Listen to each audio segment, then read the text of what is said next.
nos toca continuar ahora con la presentación de Federico Salazar. Presentar a Federico Salazar, para quienes son peruanos, acá la mitad del auditorio Federico es de compatriotas, la otra mitad es de chicos de muchos países de América Latina. Es casi inútil porque los peruanos conocen a Federico Salazar perfectamente. Muchos despiertan con él, metafóricamente, por supuesto. Porque claro, hace más de 30 años que Federico conduce el más importante noticiero de la televisión peruana. Federico, queridísimo amigo, compañero de múltiples batallas, maestro, aunque él insista en negarlo, es para todos nosotros una fuerte, permanente iluminación. Federico es periodista, televisivo, como ya lo hemos dicho, en Canal 4 de televisión, pero también escribe en el Diario del Comercio, ejerce el periodismo desde hace décadas, y es tal vez uno de los principales representantes del liberalismo en el Perú. Como verán, la combinación de su capacidad y de su conocimiento lo ha llevado además a ser un erudito en materia liberal. Hay pocas personas que conocen con más detalle la teoría liberal, por lo menos en este país, que Federico. Miembro de Mont Pelerin Society, es para nosotros, tanto CITEL como el Cato Institute, es realmente un honor que Federico Salazar se encuentre con nosotros y le damos un muy fuerte aplauso de bienvenida. Federico.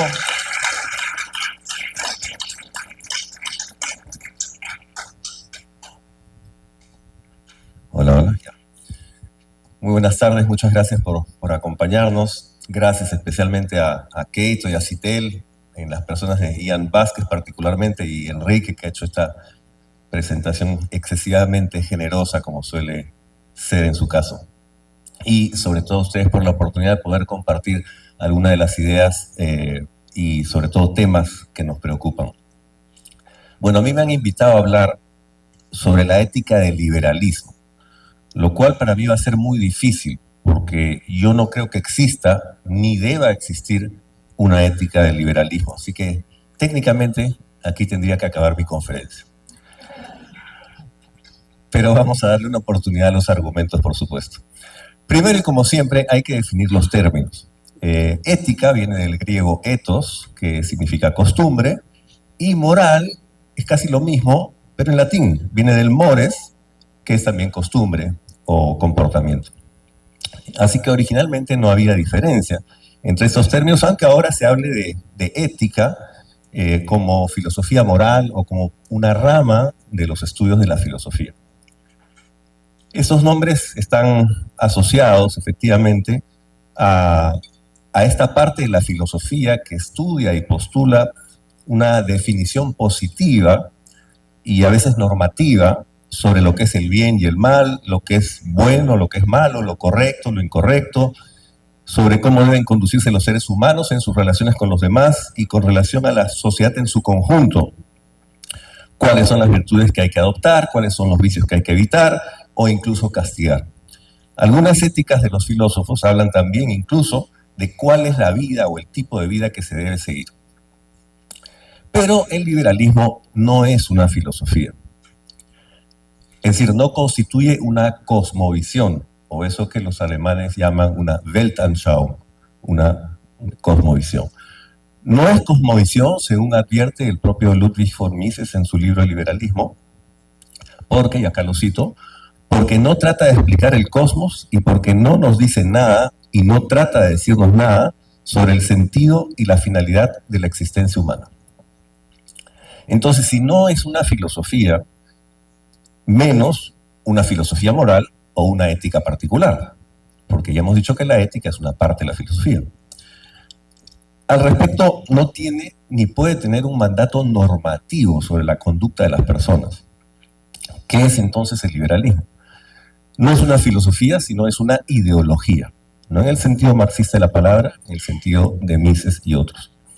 Es decir, es, citando nuevamente a Mises, doctrina de la relación intrínseca de los asuntos sociales y al mismo tiempo la aplicación de esta doctrina al comportamiento de las personas en los asuntos sociales. Pero cuando Mises dice aplicación, no se refiere aquí a los seres humanos o específicamente a los liberales, que ellos deban aplicar en sus conductas particulares esta doctrina sobre las relaciones mutuas entre los miembros de la sociedad, sino que simplemente remite a lo que se debe entender sobre estas relaciones. El liberalismo, después de todo, se mueve en el ámbito de las ideas, porque son las ideas las que mueven el mundo. Acá cito nuevamente a Mises: el entendimiento fundamental más profundo e importante del pensamiento liberal es que son las ideas las que construyen y sostienen la estructura social de la cooperación humana. Por eso el liberalismo es una ideología que se basa, sí, en las ciencias económicas, jurídicas, históricas, entre varias otras. Se basa, pero no es ciencia, no es parte de esas ciencias y menos de alguna filosofía en particular. Esta ideología, por supuesto, tiene principios y tiene valores, y de estos el principal es la libertad. La libertad entendida fundamentalmente como libertad individual, es decir, no como la libertad del hombre como concepto general, no la libertad de la humanidad en el sentido universal o de la vida interior personal, sino como libertad del individuo frente a otros individuos, libertad del individuo en sociedad, del individuo en la cooperación humana. Para sostener esa libertad individual se requiere, por supuesto, el cumplimiento de ciertas normas de método para la convivencia pacífica, ciertas coincidencias de la conducta en las relaciones con los demás, porque de lo que se trata es de la libertad individual de todos los individuos. Es decir, para decirlo con mayor precisión, el valor fundamental del liberalismo es la libertad entendida como principio de organización social, la libertad como un sistema de coordinación de las libertades individuales. Así que el liberalismo no es prescriptivo. Este valor de la libertad es un enunciado ideológico, es decir, una idea a la que adherimos, que nos distingue, que guía nuestra acción política o nuestra acción de divulgación, pero que no se impone como ética o filosofía moral universalmente determinada. No podemos sostener el principio de las libertades individuales si cerramos las creencias admisibles a un solo tipo de ética. Esto no quiere decir que diversos liberales no puedan tener códigos de conducta específicos o que suscriban y desarrollen éticas particulares. Todo lo contrario. El sistema de las libertades individuales debe mantener un conjunto básico de normas metodológicas para que las creencias morales o éticas de todos los individuos y grupos de individuos puedan convivir y desarrollarse en paz. Por eso es que digo que no hay una ética de la libertad como no hay una filosofía de la libertad. Puede haber muchas éticas y muchas filosofías de pensadores liberales, pero eso no consagra tal o cual ética o filosofía como la ética universal o la filosofía universal de la libertad. El liberalismo no es una ideología de libro, como es el caso del marxismo. Es una ideología que alienta más bien la competencia de los distintos pensamientos en las distintas áreas del conocimiento. Esto no lleva al relativismo ni a la indefinición, lleva a la necesidad del discernimiento. Cada persona debe distinguir por sus propios medios qué sistema de ideas morales es compatible o no con la ideología liberal que suscribe.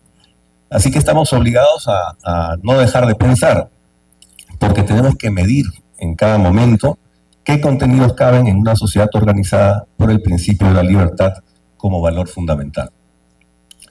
En ese sentido, las distintas morales religiosas, por ejemplo, pueden convivir en paz con el liberalismo, siempre y cuando respeten el espacio de quienes tienen ideas, convicciones y códigos de conducta distintos, diferentes, incluso divergentes. El problema para la libertad surge cuando uno de esos grupos pretende tener o exige una validez universal para su pensamiento con exclusión del de los demás.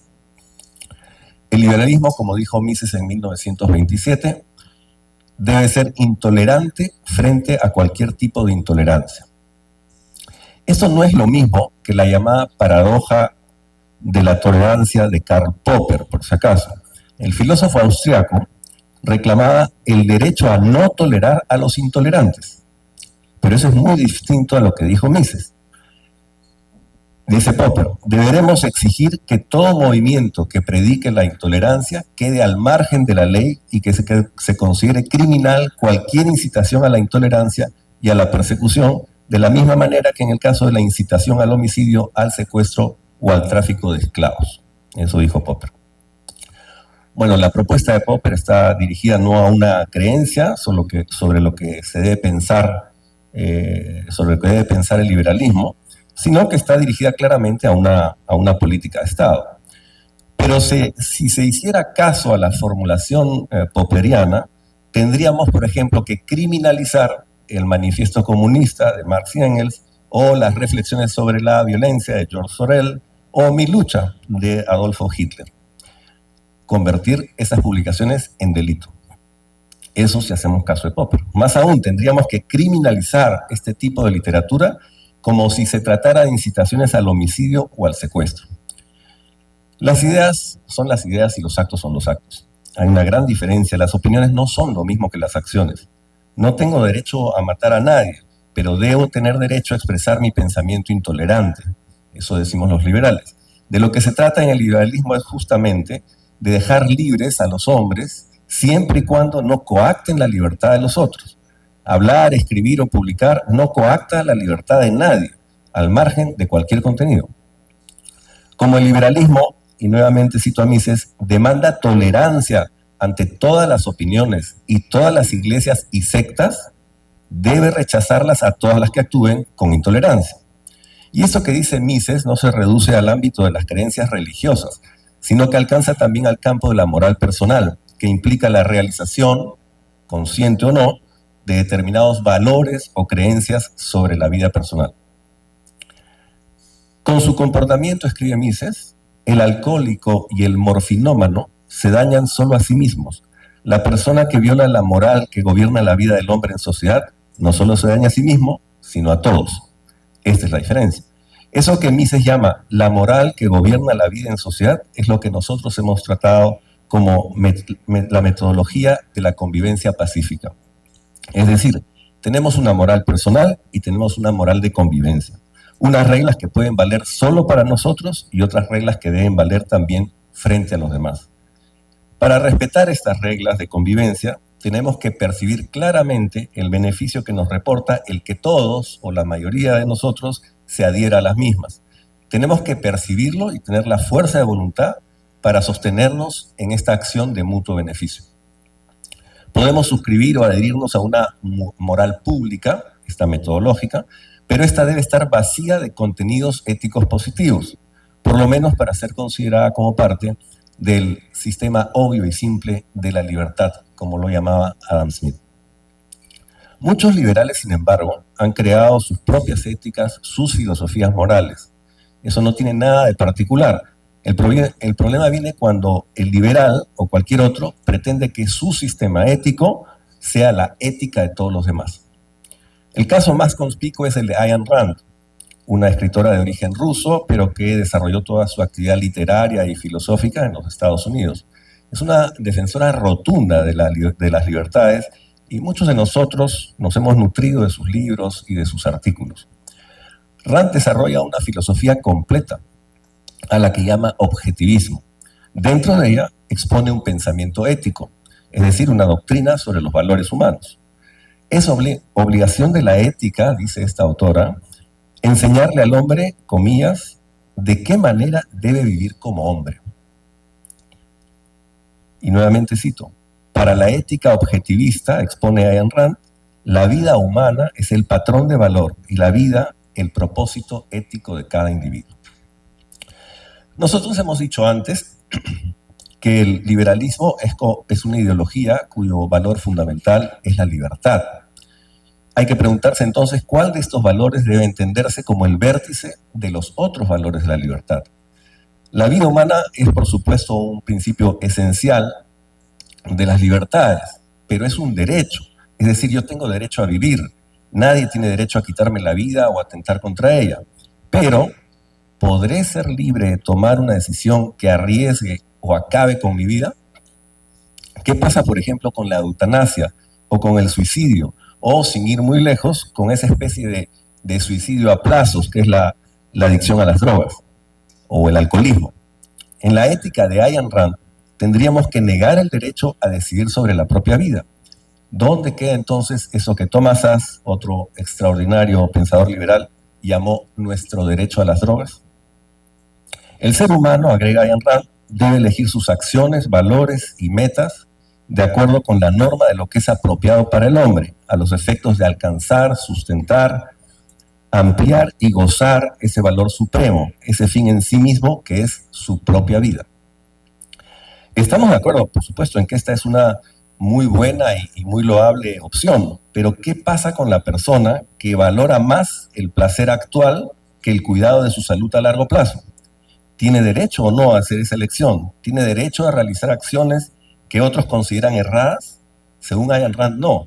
Según el liberalismo, como lo entienden Mises o Szasz, por ejemplo, sí.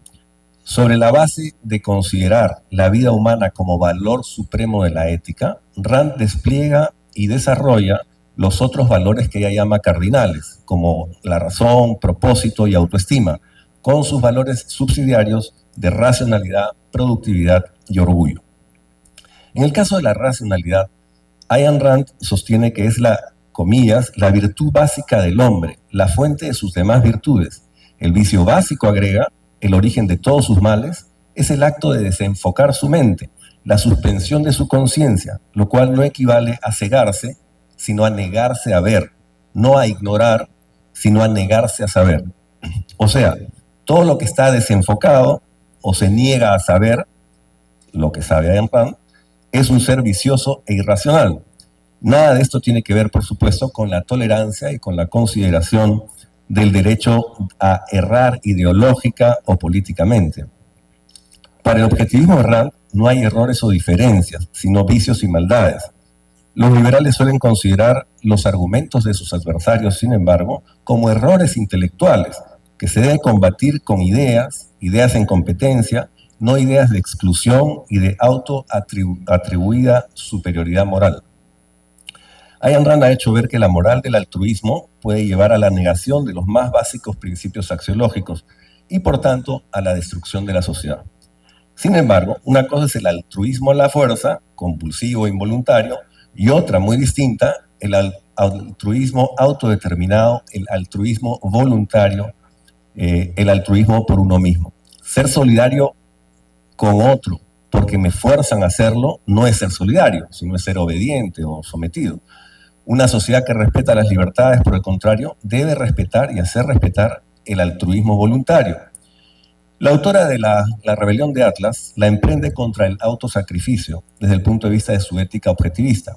Pero si hablamos de libertades, ¿dónde queda la libertad del misionero, del asceta o del héroe? ¿Cómo deberíamos considerar, por ejemplo, a Robert Prevost, a Mahatma Gandhi o a Miguel Grau como ejemplos de una vida antisocial y antiprogreso de la sociedad, como vidas inmorales o antiéticas? Muchas personas tienen, así como Ayn Rand, valores absolutos y objetivos como guía de sus conductas. La vida, por ejemplo, es un valor absoluto no solo para Ayn Rand, sino también para el catolicismo, así como la compasión lo es para el budismo. Una sociedad libre debe poder dar cabida a esas confesiones y a otras que pudieran tener como principio fundamental la igualdad o la no violencia o la solidaridad, el trabajo, el amor al prójimo, el ahorro, el placer o el conocimiento de sí mismo, cualquiera de esas. Todas esas creencias y valores deben poder convivir. Por eso el liberalismo no se adhiere a ninguna de estas éticas con contenido propio, sino que debe limitar su mirada al esquema, a la pura sintaxis de las reglas necesarias para la convivencia. No hay una ética de la libertad, pero sí hay condiciones mínimas para la convivencia civilizada de distintas éticas, de distintas filosofías, de distintos individuos. Yo acepto incluso que un liberal desarrolle su propia ética siempre que esté de acuerdo en someterla a la disciplina de la competencia ideológica, siempre que se aleje de la tentación totalitaria de creer que ha descubierto el sistema de valores que todos los seres humanos deberían acatar para mantener supuestamente la civilización y la libertad.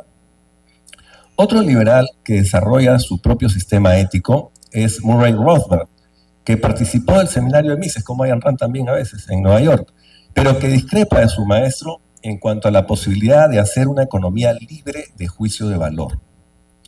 La visión del economista como un científico social que solo muestra las consecuencias de una determinada acción económica o pública sin manifestarse sobre el contenido mismo de esa acción, es decir, sin valorarla en ese momento desde un punto de vista moral, es para Rothbard un fracaso total.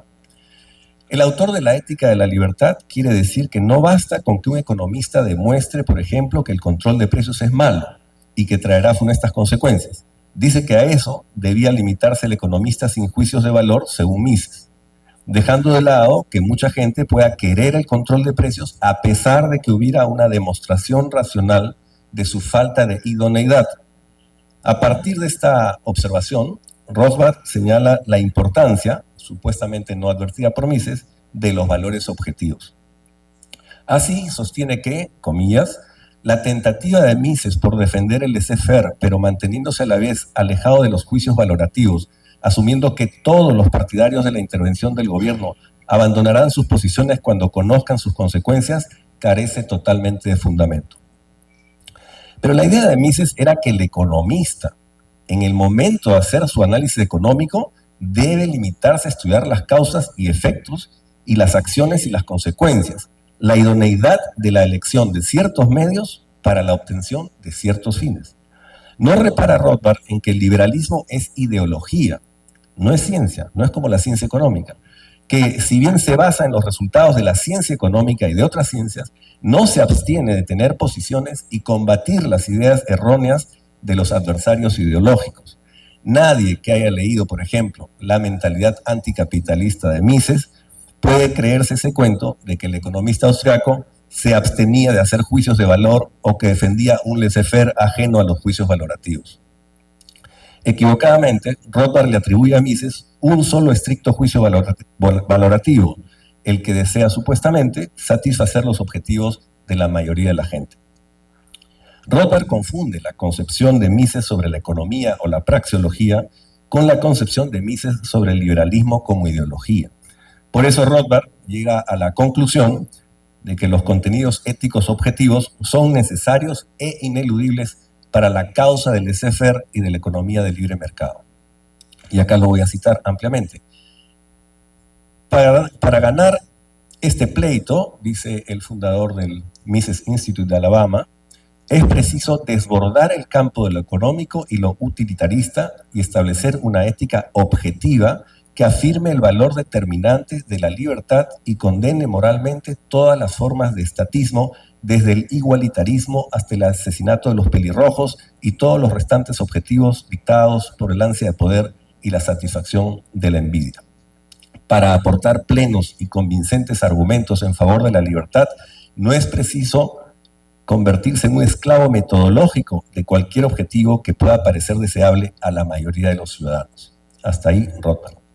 Entonces hay que preguntarse, ¿Mises fue un esclavo del parecer de la mayoría? ¿Su concepción de la ciencia libre de juicios de valor desemboca en una falta de valores? Eso no se puede sostener si uno lee incluso textos divulgatorios de este autor. Por ejemplo, en La libertad y su antítesis, que recomiendo, está incluido en Planificación para la Libertad, Mises dice textualmente: solamente en el marco de una sociedad libre tiene sentido hacer una distinción entre lo que es bueno y debería evitarse, y lo que es debería hacerse, y lo que es malo y debe evitarse. Solo en una sociedad libre como esa, el individuo tiene poder para elegir entre lo que es moralmente recomendable y aquello que constituye una conducta moralmente censurable. Y en su artículo sobre los fundamentos económicos de la libertad de 1960, Mises es igualmente explícito. Comillas, todas las enseñanzas y preceptos de la ética, ya sea que se basen en un credo religioso o que se basen en una doctrina secular, como aquella de los filósofos estoicos, presuponen esta autonomía moral del individuo y por eso apelan a la conciencia individual.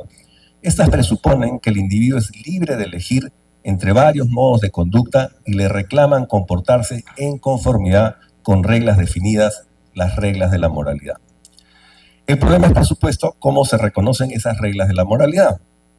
Los que proponen una ética objetivista, como Ayn Rand o Murray Rothbard, para dar dos ejemplos de destacados liberales, es que sea la razón la que descubra lo que es bueno o malo.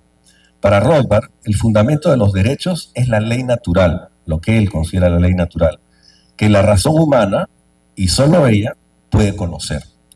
Así llega a la conclusión, cito, la ley natural aclara pues qué es mejor para el hombre, qué fines debe perseguir por ser los más acordes con su naturaleza y los que mejor tienden a realizarla. Ahora, nosotros sostenemos que el liberalismo no puede tener una ética justamente porque creemos que cada uno determina sus fines y su propio concepto de la moral o la felicidad. Y lo único que la libertad de todos requiere es que para que este individuo consiga sus fines debe proceder con arreglo a las reglas metodológicas de la convivencia pacífica. Esto no quiere decir que el liberalismo o la defensa de la libertad exijan un punto de vista relativista o subjetivista sobre las reglas de la convivencia, sino que parte de un punto de vista individualista en relación a la teleología.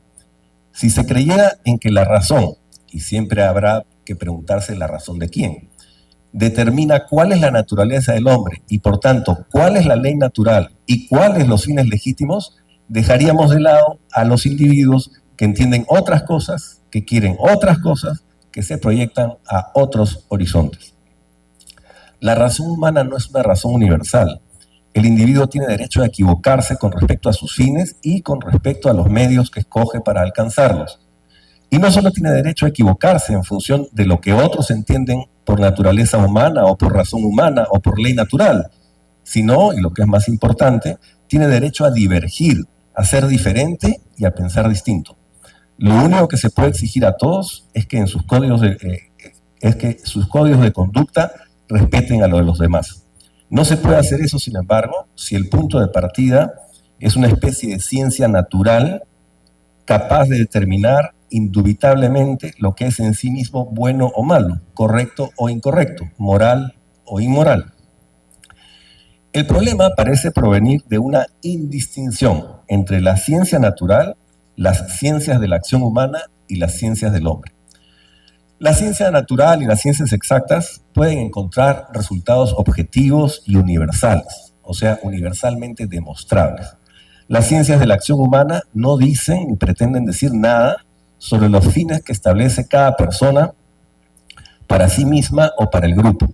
Solo se fijan en si los medios son adecuados para tal o cual fin. Las ciencias del hombre, por su lado, no pueden obtener ese tipo de resultado por la naturaleza misma de su objeto de estudio, el ser humano. El ser humano es distinto en su constitución física como lo es en su mundo espiritual. Tenemos diferencias en cuanto a edad, talla, peso, constitución molecular, pigmentación, tendencia a tal o cual enfermedad, distintos grados de protección inmunológica y por supuesto distintos ADNs, así como tenemos diferencias también en cuanto a creencias, valores, actitudes, tradiciones, ya sea familiares, comunales o nacionales, carácter, ideologías, pensamientos, sentimientos, emociones, fuerza de voluntad, susceptibilidad frente a las tentaciones, cultura, tipos de placer, imaginación, desarrollo educativo, rapidez mental, capacidad de abstracción, capacidad de concreción o personalidad. Siendo tan distintos en tantas cosas, debemos igualmente ser libres y eso significa no imponer a los demás una teleología que provenga de una única naturaleza humana o normas que provengan de una única ética de la libertad o una moral que provenga de una sola razón. Significa también sostener un estándar de respeto a la diferencia, a la divergencia y hasta la disidencia, siempre que se practique sin intervenir la voluntad ajena ni las reglas metodológicas de la convivencia.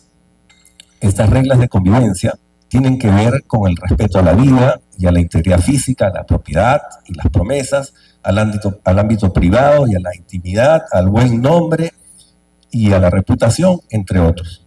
No solo garantizan la convivencia pacífica, los valores de fondo, sino también los usos y costumbres, las maneras, hasta incluso los estándares de etiqueta. No hay bueno y malo universales porque las nociones morales las adquirimos a través de la cultura y la cultura es una consolidación de la vida y la experiencia social, de la vida simbólica de un determinado grupo humano. En varios países europeos, para dar un ejemplo, si una persona cruza la calle a pesar de que la luz está en roja, el auto que está en luz verde va a parar. Aquí no va a pasar eso. Y eso es una diferencia de normas, de conductas. Eso no sucede en estas latitudes, donde la norma es que cada uno obtiene su ventaja según sus medios. La civilización significa el paso de una sociedad sin reglas comunes a una sociedad donde impera el respeto al otro y a los demás. O sea, el respeto de la libertad individual como principio de organización social. La libertad no está donde impera una u otra ética, sino que las éticas, una u otra, están donde impera la libertad. Gracias.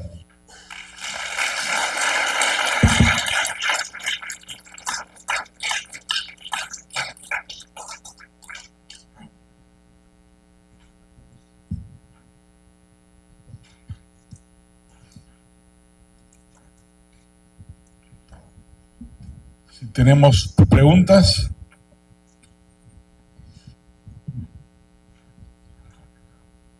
¿No hay preguntas? No se entiende nada.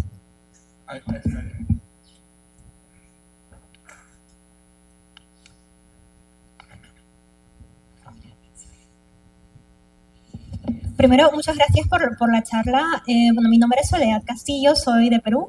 Mi pregunta va por el lado de, usted dijo como que las diferentes religiones pueden ser compatibles con una ética liberal siempre y cuando obviamente respeten las libertades y no impongan, ¿no? Entonces, en mi caso que estudio temas sobre las políticas migratorias, me preocupa este aspecto de cómo hacemos cuando ya hay ciertas creencias que no son tan compatibles con una vida en una democracia liberal occidental, ¿no? Entonces, creencias ya sea culturales, religiosas, que son propias de la diversidad de los seres humanos, ¿no? Como usted dice, pero también a la vez, ya cuando lo llevamos a, por ejemplo, buscar un pluralismo jurídico, que la ley ya empieza a reconocer ciertas costumbres o prácticas que no son coincidentes con la libertad, sobre todo para nosotras las mujeres, ¿no? Entonces, ¿cómo ahí, como Estado, o qué política se podría hacer sin dejar de ser liberal? Porque tampoco la idea es que nos vean como xenófobo o algo así, ¿no? Entonces, por ahí va mi pregunta. Muchas gracias. Gracias, sumamente interesante. El tema es el tema que se ha vivido en la historia, ¿no? La adaptación de los grupos culturales minoritarios en grupos culturales diferentes de mayoría. Hay varios planos, ¿no? Uno es el de las costumbres morales y otro es el plano de la ley. Normalmente la ley debería basarse en las normas morales, consuetudinarias, culturalmente adquiridas. Sin embargo, si un grupo minoritario quiere hacer uso o hace uso de conductas incompatibles con el ordenamiento moral o legal de la cultura o la sociedad a la que se está adaptando, obviamente tiene que aplicarse la legalidad y la normatividad cultural de la sociedad receptora. Sin embargo, eso no quiere decir que no se deban hacer esfuerzos para que esa adaptación pueda realizarse de una manera productiva, ¿no? De hecho, creo que muchos latinoamericanos se adaptan a la normatividad tanto de la conducta personal como de la conducta legal en los Estados Unidos cuando migran, ¿no? Esto tiene que ver con lo que se llama la reproducción de las conductas cooperativas y las conductas no cooperativas. Sobre eso ha escrito Axelrod un libro que se llama La evolución de la cooperación, donde establece que hay como racimos, clusters, como agrupaciones de estrategias de conducta no cooperativa que van contagiando al resto del cuerpo social porque no hay la debida claridad y la debida aplicación de la fuerza de la ley o de la norma en general. Y sucede también al contrario. que cuando vas a un grupo social donde están claras las normas, donde se ejecuta rápidamente la aplicación de la ley o de la norma cultural, más bien se van a extender y se van a reproducir las estrategias de conducta cooperativa.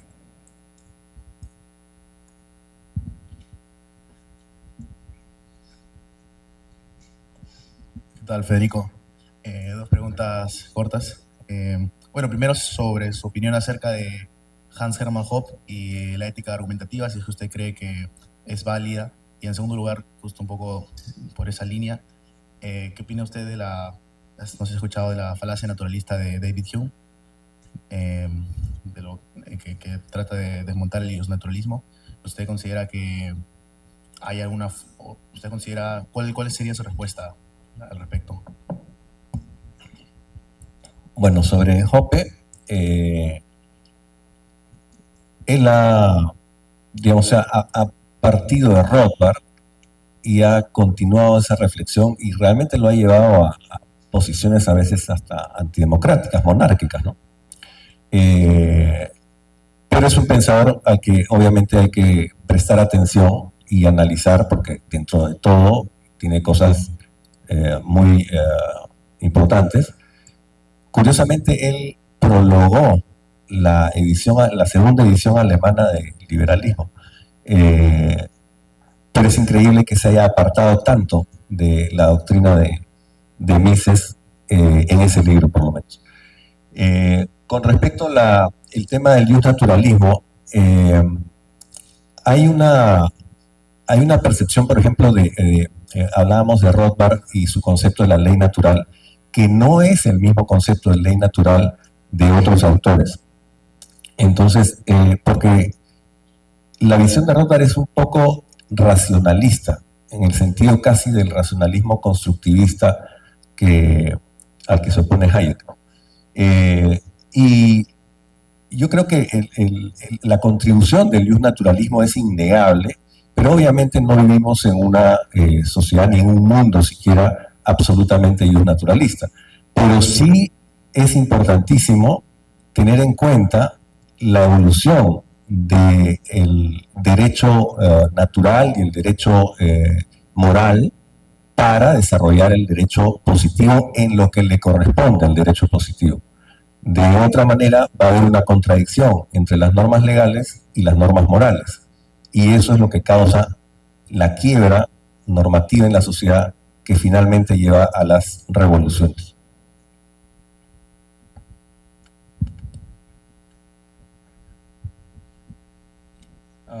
Bueno, mi nombre es Joaquín Yaya. Ante todo, sorprendido, me encantó la ponencia. Justamente estoy leyendo un libro que se llama Los límites de la libertad, de James Buchanan, en el cual, claro, habla un poco sobre lo mismo, y yo creo agarrarlo más del lado de los contractualistas. El hecho de que partimos de una sociedad en la cual puede haber existido un pacto, un contrato en el cual tuvimos que establecer estas normas mínimas morales de convivencia que no necesariamente tienen un valor normativo, sino que producen la convivencia pacífica y que además alientan a que la política y la economía se desarrolle de una manera productiva. ¿Usted comparte esta visión de Buchanan sobre un contrato? Buchanan me parece sensacional en muchas cosas. En Los límites de la libertad, particularmente, él habla del concepto de capital social, o sea, el cumplimiento de las normas como parte del capital social. Y erosionado ese capital social, obviamente se erosiona la base de la sociedad. Es un concepto muy interesante. Pero con respecto a su teoría del contrato social, hay un debate entre Hayek y Buchanan, ¿no? Que es realmente bastante iluminador. El tema del contrato social yo creo que se puede tomar eventualmente como una metáfora o algo, pero no hay en el origen de la sociedad algo así como un pacto o como un contrato que se suscriba formalmente y explícitamente. Más bien, creo en la idea de Hayek que las normas van evolucionando conforme van haciendo eficientes o no para el ordenamiento social, para la supervivencia del grupo. Y sobreviven los grupos que tuvieron normas o tradiciones que protegieron la vida, la propiedad, la libertad, ¿no? En eso Hayek, por ejemplo, tiene el último capítulo, creo, de Derecho, Legislación y Libertad, habla sobre esas tradiciones y lo importante que fueron para la evolución de la humanidad. Pero hablar de un pacto, de un contrato social, que yo sé que no es como en el caso de Rousseau, en lo que a Buchanan se refiere, puede llevar a confusión. O sea que si bien sé que es un uso metafórico, preferiría usar otra terminología para evitar las confusiones a las que nos lleva esta idea de que los hombres se juntan, se miran la cara y firman un pacto, ¿no? Que no es así. Entonces, mucho cuidado con eso, ¿no? Lo que pasa es que el contractualismo sí se refiere a las relaciones de las personas, y eso sí está bien, ¿no? Pero la idea o incluso el término de contrato social yo trataría de evitarlo, ¿no?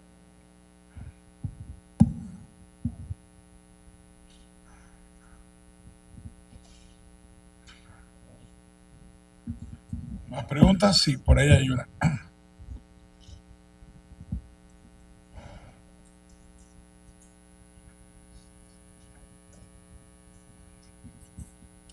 Hola Federico. Buenas tardes, mi nombre es Jocelyn Mabel, desde la rica selva, desde Moyobamba. Es un gusto volver a escucharte después de muchos años. Bien, mi pregunta es un poco más personal, porque yo sé que tú eres comunicador, toda mi vida te he visto en la televisión, y la pregunta básicamente va, ¿qué nos recomiendas a nosotros los jóvenes para seguir difundiendo las ideas de la libertad y sobre todo para seguir empoderando a los demás personas, ¿no? Porque hoy en día existe, al menos en la selva, mucho esta creencia de que si tú defiendes la Amazonía es porque eres de izquierda.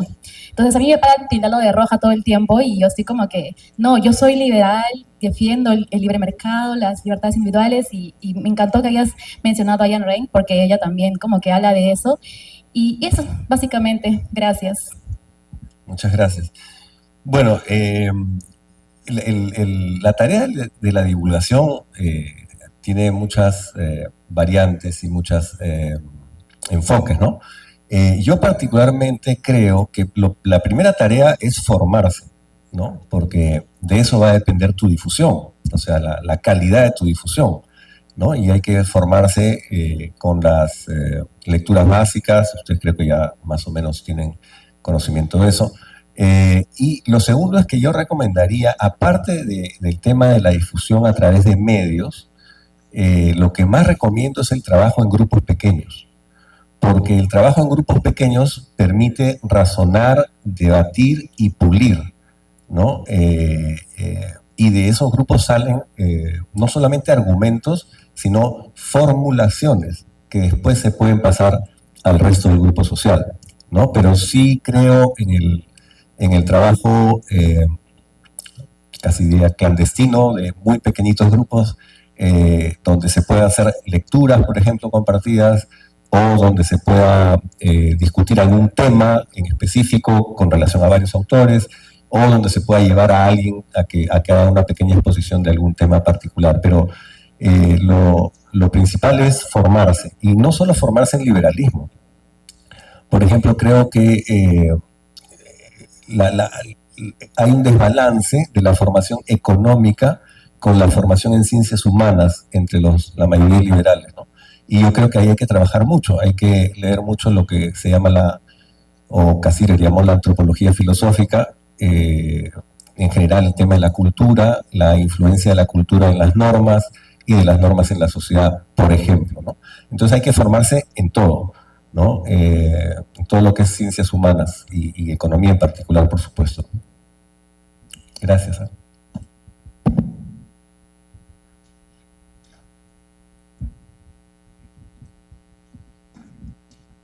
¿No hay más preguntas? Bueno, démosle las gracias a Federico, un fuerte aplauso.